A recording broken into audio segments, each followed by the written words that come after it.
We've told you about stories about skimming at the ATM, but now there's a new way criminals are stealing your information. Debit card users are losing their life savings in seconds. You think your money is safe because the card never left your pocket. You are wrong. A terrifying financial exploit called the ghost tap trick is spreading across the country. Criminals are no longer stealing physical cards or installing clunky ATM skimmers. They are draining bank accounts out of thin air using radio frequencies. If you have a contactless debit card in your wallet right now, you are a target. Today we expose the 10 ways this scam works. Let us begin. Number 10. The phantom point of sale. You walk into a busy coffee shop, grab your drink, and leave. You never pulled out your wallet. 2 hours later, your bank alerts you to a $49 charge you never made. Welcome to the phantom point of sale, the foundational mechanism of the ghost tap. The specific technology driving this criminal enterprise is near-field communication. Banks sold the American public on the convenience of tapping a piece of plastic to buy groceries. They failed to warn you that anyone with a commercial card reader can tap you. Criminals exploit a loophole in merchant processing. They register fake, temporary businesses online using stolen identities. They acquire legitimate, handheld point-of-sale terminals. These are the exact same wireless black boxes waiters use at high-end restaurants. The criminal programs the terminal to charge a specific amount, usually right below the threshold that requires a personal identification number. In the United States, this is often set at $49.99. They hide this active searching terminal inside a messenger bag, a backpack, or a thick winter coat. They walk through a crowded area, stepping within 2 inches of your back pocket or purse. The terminal emits a radio frequency. It pings the copper antenna hidden inside your debit card through your denim jeans or leather bag. The card responds. The transaction is approved. The criminal walks away with your cash and you feel nothing. You must protect your physical perimeter. If you carry a modern debit card, you must place it inside an RFID blocking sleeve or a specialized metal wallet. This simple piece of metal mesh severs the radio frequency connection. When the criminal brushes past you, their terminal receives zero signal. Choose this physical barrier when you regularly navigate crowded urban environments where close proximity to strangers is unavoidable. A metal wallet stops a direct scan, but what happens when the criminal amplifies the signal to scan a room at once? The hardware waiting at number 9 changes the rules of engagement. Number 9. The high-gain antenna sweep personal space is no longer a valid defense against modern financial theft. You think standing 3 feet away from a stranger keeps your wallet safe. Criminals are using custom-built hardware to shatter that physical perimeter. The specific reason the basic ghost tap relies on a 2-inch proximity is the weak internal antenna of a standard commercial payment terminal. Organized crime syndicates do not use standard equipment. They utilize the high-gain antenna sweep. Criminals purchase directional RFID antennas online. These antennas are designed for industrial inventory tracking in large warehouses, capable of reading tracking chips from dozens of feet away. The criminals modify these industrial antennas and connect them to their rogue payment terminals. They park a van outside a busy sports stadium, a concert venue, or a packed grocery store. They aim the concealed directional antenna at the choke point where thousands of people walk through. The antenna broadcasts an amplified radio frequency field. Instead of bumping into you, the criminal bathes the entrance in a scanning field that extends up to 10 feet. As you walk through the invisible beam, the high-gain antenna triggers the microchip in your debit card. It pulls the encrypted payment token out of the air. The criminals capture hundreds of debit card tokens in minutes. They do not charge the cards right away. Instead, they use complex software to clone those encrypted tokens onto blank magnetic stripe cards or digital wallet emulators. They sell these cloned profiles on the dark web or use them to purchase untraceable gift cards at big box retailers. You do not lose $40. You lose your available checking balance when a criminal across the country uses your cloned token to buy thousands of dollars in electronics. You must disable the contactless feature on your physical debit card. Call your bank. Demand they issue a replacement card that lacks the internal near-field communication antenna. Force them to send you an old-school card that requires physical insertion into a chip reader. If the card lacks an antenna, it is physically impossible for a high-gain sweep to harvest your data. If you are tired of the banking industry treating your life savings like an unprotected digital playground, hit the subscribe button right now. We expose the blueprints the financial elite use to shift liability onto you. Number 8. The digital wallet. Relay your smartphone is betraying you. You loaded your debit card into Apple Pay or Google Pay because the bank swore it was safer than carrying plastic. They lied to you. The reason nobody sees this attack coming is a false sense of digital security. Consumers believe their digital wallet is locked until they authenticate with a fingerprint or facial recognition. Criminals exploit a convenience feature known as the express transit or rapid payment mode. Banks and tech companies collaborated to allow certain low-value transactions to process without biometric authentication. This is designed so commuters can tap their phones on subway turnstiles without taking off their gloves or masks. Criminals exploit this bypass using a digital wallet relay attack. They do not steal your phone. They steal the authorization signal. The attacker uses two separate devices. The first attacker stands next to you on a crowded bus. They hold a transmitter close to your pocket. The second attacker stands inside an electronics store miles away, ready to purchase a high-end television. The second attacker places their receiver against the store's legitimate payment terminal. The store terminal requests payment. The second attacker's receiver captures that request and transmits it over the cellular network to the first attacker's device on the bus. The first attacker's device blasts that request into your pocket. Your phone wakes up, assumes it is near a legitimate terminal, and because the transaction exploits the express bypass, it generates the encrypted payment token. The token flies back across the cellular network to the store. The transaction approves. You just bought a stranger a $2,000 television, and your phone never left your pocket. You must manually disable all express payment features in your smartphone settings. Open your digital wallet app. Navigate to the transit or express payment settings and toggle them to the off position. You must force your phone to demand a hard biometric scan or a manual passcode for every single transaction, regardless of the amount. Choose this strict authentication protocol when you demand manual control over every digital transaction your phone attempts to process. Smartphones are vulnerable, but what if the criminals manipulate the actual merchant equipment? The hardware modification at number 7 traps you at the grocery store. Number 7. The micro overlay skimmer. Stop trusting the shiny plastic boxes at the checkout counter. You think because you are inside a legitimate national grocery chain, the payment terminal is safe. You are sliding your card into a sophisticated trap. The specific reason this scam is spreading so fast is the rapid evolution of three-dimensional printing technology. In the past, criminals used bulky, obvious plastic skimmers on gas pumps. Modern criminals use micro-overlay skimmers. These devices are thin, precision-engineered shells designed to fit over the top of the legitimate payment terminal. They are manufactured to match the color, texture, and physical shape of the store's hardware. The criminal walks into the grocery store during a busy rush hour. They cause a minor distraction, and in less than 3 seconds, they snap the micro-overlay over the credit card machine. When you approach the register, you tap your debit card against the screen. You believe you are communicating with the store. You are tapping the criminal's hidden radio frequency receiver inside the overlay. The overlay captures your card data and your PIN if you type it on the fake keypad. It transmits this data via a hidden Bluetooth module to the criminal sitting in a car in the parking lot. The overlay then passes the signal through to the real machine underneath. The store transaction completes normally. The cashier hands you your receipt. You walk out to your car, unaware that a criminal just cloned your debit card and captured your secure PIN. This attack is devastating because it happens in a trusted environment. You are relaxed inside a legitimate business. The criminals harvest hundreds of debit cards a day from a single compromised terminal.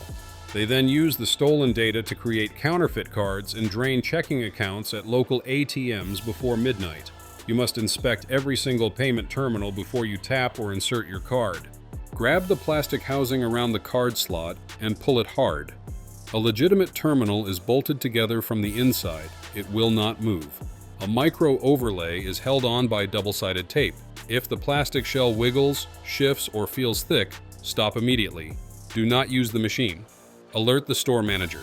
Choose this physical inspection routine when you refuse to blindly trust the hardware provided by retail merchants. We know you have seen suspicious credit card machines before. Go down into the comments right now and tell us where you spotted a fake skimmer. Let us build a national database of compromised locations to protect each other. Checking the hardware is crucial, but what if the criminal is the actual employee handing you the food? The human element at number 6 is ruthless. Number 6, the drive-through sleight of hand. Handing your physical plastic card to a stranger through a window is financial suicide. You are willfully handing over the keys to your life savings for a fast food hamburger.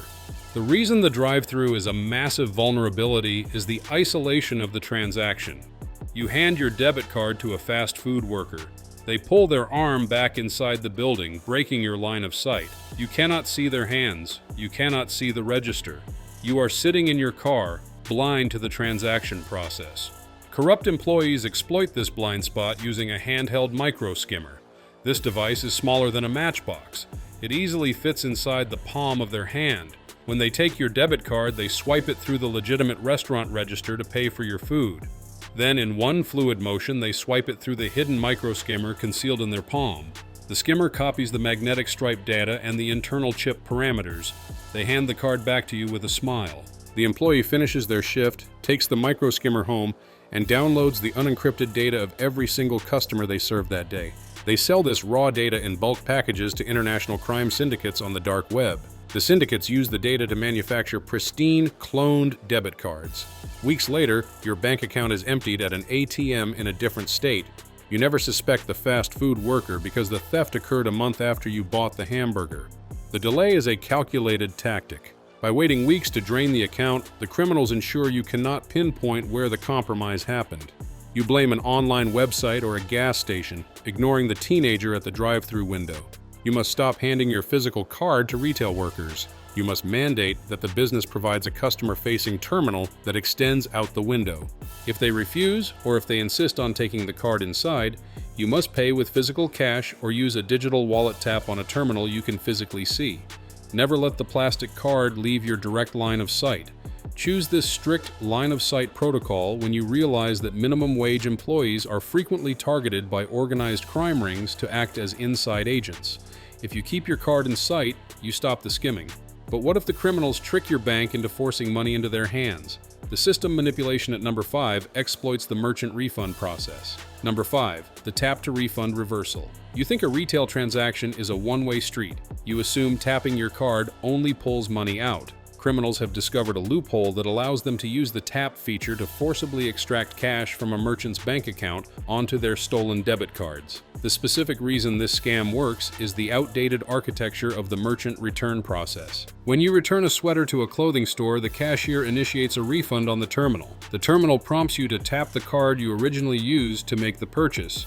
The system is supposed to verify that the card being tapped matches the original transaction data. Many outdated retail point-of-sale systems fail to properly validate the card hash during a return. Criminals exploit this software gap. They operate in organized teams. The first criminal enters a busy retail store and purchases a high-value item, like a $500 jacket, using physical cash. The next day, the second criminal returns to the store with the jacket and the original cash receipt. They demand a refund.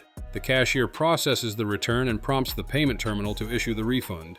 The terminal activates the contactless reader. The criminal taps a stolen blank debit card or a prepaid reloadable card against the machine before the cashier can stop them. Because the outdated retail software fails to cross-reference the original payment method with the tapped card, the system forces $500 from the store's merchant account onto the criminal's untraceable card. The criminal walks out with the loaded card, and the store loses the money. While this specific attack targets the merchant rather than your personal checking account, it proves that the near-field communication architecture is flawed. The radio frequencies are agnostic. They do not care who owns the money, they execute commands. If a criminal can force money onto a card, they can manipulate the system to force money off yours. You must monitor your bank statements for unauthorized refund credits. If you see a random $20 credit from a store you never visited, it is not a lucky mistake. Criminals test stolen debit card numbers by forcing a micro refund onto the account to see if the bank rejects the connection. If the credit clears, they know the account is active and vulnerable. They will launch a withdrawal attack. Choose absolute vigilance over your bank statements when you understand that both incoming and outgoing transactions can signal a security breach. The refund reversal relies on tricking the system, but the trap waiting at number 4 relies on mechanical sabotage. It targets you when you are trapped. Number 4. The Transit Gate Jammer. The Metropolitan Subway system is a goldmine for the ghost tap. Commuters are predictable. They move in massive herds. They have their debit cards in their hands. Criminals exploit this behavior to create a financial bottleneck. The specific reason transit gates are targeted is the adoption of open payment systems. Major cities have eliminated dedicated Metro cards. LA Metro taking new steps to modernize your commute. It's launching a new contactless payment option along with a new app. They now allow you to tap your contactless debit card on the turnstile to pay the fare. This is convenient for the commuter, but it creates a static, visible target for the criminal. The attacker utilizes a mechanical jammer. During the early morning rush hour, they approach a bank of busy subway turnstiles. They apply a clear industrial adhesive tape or a thin strip of plastic over the legitimate optical sensor or the tap reader on one specific gate. This breaks the gate. It will not read any cards. The criminal then stands adjacent to the broken gate, holding a high-powered, concealed ghost tap terminal inside a newspaper or a tablet case. When a frustrated commuter approaches the broken gate, they repeatedly slam their debit card against the jammed reader. They are distracted. They are angry. They are focused on the red error light. As the commuter waves their card, the criminal's hidden terminal, located 12 inches away, picks up the radio frequency signal. The criminal's terminal authorizes a $50 charge. The commuter assumes the gate is broken, moves to the next working turnstile, taps again, and boards the train.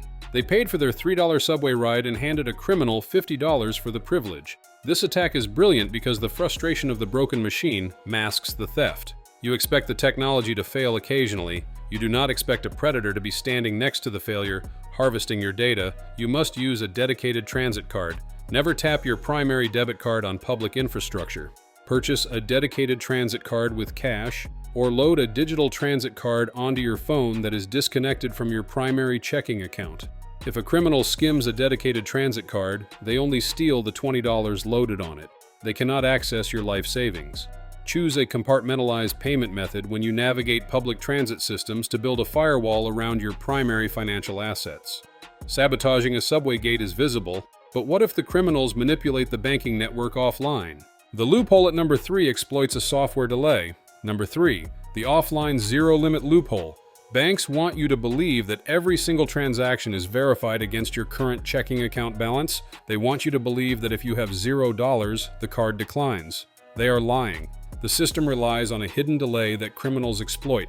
The specific reason this loophole exists is network connectivity.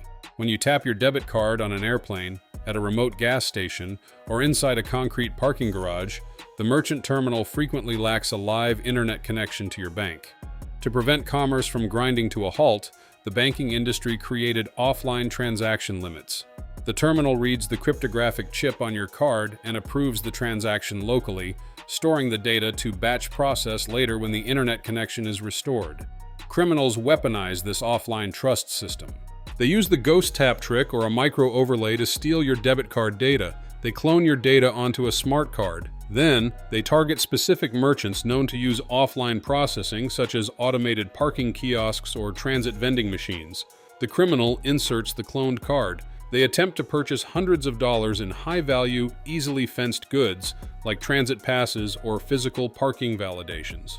The offline machine reads the cloned chip. Because it cannot contact your bank to verify your balance, it relies upon the offline parameters programmed into the chip. The transaction approves. The machine dispenses the goods. Hours later, the machine connects to the internet and sends the batch of transactions to your bank. Your checking account is drained. If you only had $50 in your account, the offline transactions force your account into the negative. You are hit with overdraft fees. The bank blames you because the physical chip data was present during the transaction. You must request a hard limit on offline transactions. Call your bank's fraud department. Demand they lower your card's offline processing limit to $0. Force the bank to mandate a live, real-time authorization for every single purchase. If the terminal cannot reach the bank, the transaction must decline. You sacrifice a minor amount of convenience to close a catastrophic financial loophole. Choose this strict authorization parameter when you refuse to let outdated network protocols expose your checking account to negative balances. If you demand control over your money, hit the like button right now. Let the algorithm know you are tired of the banking industry's hidden rules. We closed the offline loophole, but what if the criminals bypass the merchant and attack the foundation of the banking app? Number 2 exposes the reality of account takeover. Number 2, the one-time password intercept. You think you are safe because your bank requires a text message code to authorize a transfer. You believe that two-factor authentication makes the ghost tap irrelevant. You are relying on a security protocol that was compromised a decade ago. The specific reason the ghost tap is dangerous is not just the immediate theft of $50, it is the data harvesting. When a criminal taps your card in a crowded room, they do not just get a payment token. Depending on the bank's encryption standards, they can extract the primary account number, the expiration date, and your full name. They take this harvested data and navigate to your bank's online portal. They initiate a password reset or attempt to link your debit card to a fraudulent peer-to-peer payment app like Zelle or Venmo. The bank's security system triggers. It sends a 6-digit one-time password to your smartphone to verify the action. This is where the criminal executes the intercept. They do not need your physical phone. They utilize a SIM swapping attack or an SS7 network exploit. They bribe a corrupt employee at your cellular provider to transfer your phone number to a blank SIM card they control. Your phone loses cellular service. You assume you are in a dead zone. In reality, the criminal controls your phone number. The bank sends the 6-digit code. It bypasses your phone and lands on the criminal's device. The criminal enters the code into the banking portal. They achieve total account takeover. They change your login credentials, lock you out of the app, and wire your life savings to an offshore cryptocurrency exchange. The initial ghost tap was the reconnaissance needed to launch the fatal strike. You must abandon SMS text messages for two-factor authentication. Text messages are unencrypted and easily intercepted. You must log into your banking portal and switch your authentication method to a dedicated hardware security key or an encrypted authenticator app like Google Authenticator or Authy. These apps generate the code locally on your physical device. They cannot be intercepted through a cellular network swap. Choose an encrypted authenticator app when you understand that your cellular phone number is public information and should never be used as a secure password vault. The one-time password intercept is an escalation, but the ultimate defense against the ghost tap requires changing how you interact with money. Number 1 is the only guaranteed method to protect your assets in the modern financial landscape. Number 1, the virtual card burner. The financial industry wants you dependent on their fragile systems. They want you carrying a static, unchanging piece of plastic that holds the keys to your net worth. You must reject this model. The defense against every single scam on this list is compartmentalization. The specific reason the ghost tap, the micro overlay, and the digital wallet relay are devastating is because they attack your primary account number. When a criminal compromises that 16-digit number, they compromise your rent money, your grocery budget, and your emergency savings. You are fighting a losing battle trying to protect a static number in a dynamic, hostile digital environment. You must abandon the use of your primary physical debit card for daily transactions. You take the physical card your bank issued you, lock it inside a fireproof safe in your home, and never carry it in public. Instead, you must utilize virtual burner cards. Modern financial institutions and specialized privacy services allow you to generate temporary, digital debit cards on your smartphone. These virtual cards are linked to your main account, but they feature different, unique 16-digit numbers. When you need to buy groceries, you generate a virtual card. You load exactly $100 onto it. You link it to your digital wallet and tap it at the register. If a criminal uses a ghost tap terminal to skim that virtual card, they get nothing. The card only has enough money for that specific purchase. This strategy neuters the criminal enterprise. It does not matter if they have high-gain antennas. It does not matter if they bribe fast food workers. It does not matter if they jam subway turnstiles. You are feeding them useless, empty data. Choose the virtual burner card strategy when you are ready to take uncompromising control over your financial security and eliminate the threat of modern skimming technology. The banking industry will never protect you. They write the terms of service to ensure that when the technology fails, you are the one left holding the bill. You must build your own firewall. If you want to protect your savings and learn how to bypass the traps set by the financial elite, you must study the system's flaws. Click the next video popping up on your screen right now to discover how scammers secretly sell your data. We expose everything they are trying to hide from you. I'll catch you there.